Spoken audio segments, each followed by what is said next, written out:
बिस्मिल्लाहिर्रहमानिर्रहीम। अस्सलाम वालेकुम स्टूडेंट्स आज हमने first year physics chapter number 11 जो है हीट एंड थर्मोडायनामिक्स उसका न्यूमेरिकल नंबर 11.9 सॉल्व करना है। ठीक है जी, ज़रा आप टेक्स्ट बुक खोल लें, साथ में रजिस्टर भी और साथ साथ नोट करते जाना है फिर आपने। ठीक है जी। A Carnot engine whose low temperature reservoir is at 7 degree Celsius. ठीक है, कार्नोट इंजन जो है उसका आपको सिंक टेम्परेचर जो है उसकी वैल्यू आपको गिवन है, जिसको हम लो टेम्परेचर बोलते हैं, वो 7 डिग्री सेल्सियस है। Has an efficiency of 50%। It is desire to increase the efficiency to 70%। उसकी एफिशिएंसी 50% है, लेकिन उसकी ख्वाहिश ये है कि वो उसकी एफिशिएंसी को इंक्रीज करके 70% तक ले जाए। By how many degrees the temperature of the source be increased. तो उसके लिए उसने सोर्स का कितना टेम्परेचर इंक्रीज करना पड़ेगा उसे, ये भी हमने फाइंड आउट करना है। ठीक है, फिर हम जब सोर्स का टेम्परेचर हम फाइंड आउट कर लेंगे, उसका टेम्परेचर डिफरेंस देख के हमें उसको इंक्रीज इन टेम्परेचर की वैल्यू भी हमने फाइंड आउट कर लेनी है। तो चलें जब भी हम इसको प्रॉपर सॉल्व करते हैं। ठीक है, तो सबसे पहले ज़रा देख लें इसमें गिवन डाटा में आपको क्या चीज़ें गिवन है न्यूमेरिकल नंबर 11.9 की। तो आपको सिंक टेम्परेचर यानी कि लो टेम्परेचर आपको गिवन है, वो हमारे पास कितना है जी, T2 से हम उसको रिप्रेजेंट करते हैं, वो है 7 डिग्री सेल्सियस है। और इसको हम केल्विन में कन्वर्ट करना है, तो हम क्या करेंगे 273 इसमें ऐड कर देंगे, तो ये हमारे पास बन जाएगा 280 केल्विन। इसी तरह फर्स्ट जो सी एफिशिएंसी है वो हमारे पास कितनी है, 50% है, तो उसको हम यूँ भी लिख सकते हैं 50 डिवाइडेड बाय 100, तो ये हमारे पास बनेगी 0.5।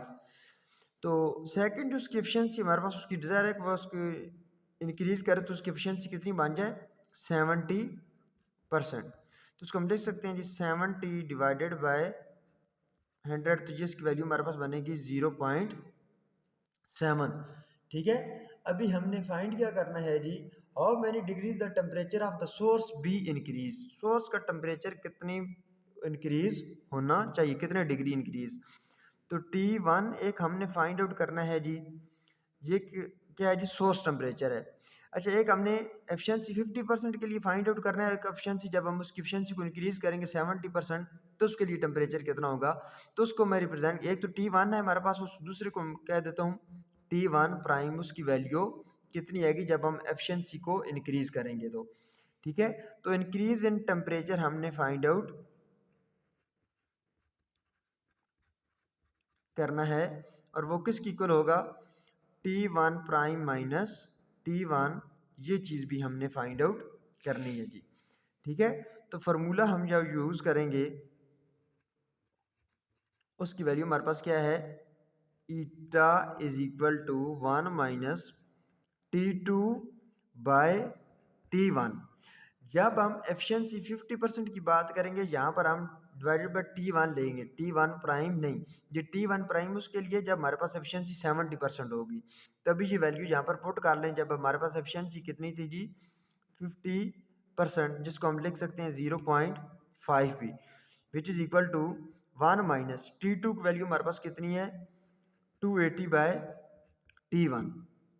अच्छा, ये इस वैल्यू को आप इधर ले आए, ये हमारे पास बन जाएगा 280 डिवाइडेड बाय T1, ये इसको इधर ले आए 1 माइनस 0.5, तो 280 divided by T1 is equal to 1 minus 0.5, जब हम करेंगे तो इसकी वैल्यू हमारे पास क्या बनेगी 0.5 ही। अच्छा, तो अभी 280 इज इक्वल टू 0.5 टाइम ये T1 इधर क्या हो जाएगा, मल्टीप्लाई, हमने T1 की वैल्यू फाइंड आउट करनी है ना, तो अभी 0.5 के उधर जाके आपने डिवाइड कर देना है। तो T1 की वैल्यू हमारे पास बनेगी 280 डिवाइडेड बाय 0.5। 280 डिवाइडेड बाय 0.5 हम करेंगे तो ये हमारे पास बन जाएगा 560 केल्विन। तो ये हमारे पास एक टेम्परेचर आ गया है जी T1। इस तरह सेकंड हमने टेम्परेचर फाइंड आउट करना है T1 प्राइम, और वो एफिशिएंसी के लिए जब हमारे पास एफिशिएंसी कितनी थी 0.7%। अगेन हम फार्मूला यूज़ करेंगे, eta is equal to 1 minus T2 by T1 prime से भी हमने इसको रिप्रेजेंट किया था, T1 प्राइम हमने यहाँ पर पुट कर देना है जी। तो ईटा की वैल्यू हमारे पास कितनी आई है, एफिशिएंसी की 0.7 है, 1 माइनस T2 कितना था 280/T1 प्राइम। इस तरह बिल्कुल इसी तरीके से इसको भी आप इधर ले आए, ये इधर प्लस वैल्यू इसकी हो जाएगी 280/T1 प्राइम, क्योंकि इधर माइनस था इधर आके प्लस। इस तरह 1 माइनस 0.7 इसको हम दूसरी तरफ ले जाएंगे तो ये हमारे पास बनेगा 1 माइनस 0.7 हम करेंगे तो इसकी वैल्यू हमारे पास बनेगी 0.3। ये हमारे पास आ गया 280/T1 prime is equal to 0.3। ये T1 प्राइम उधर जाकर अभी क्या हो जाएगा जी मल्टीप्लाई हो जाएगा 280 is equal to 0.3 into T1 prime.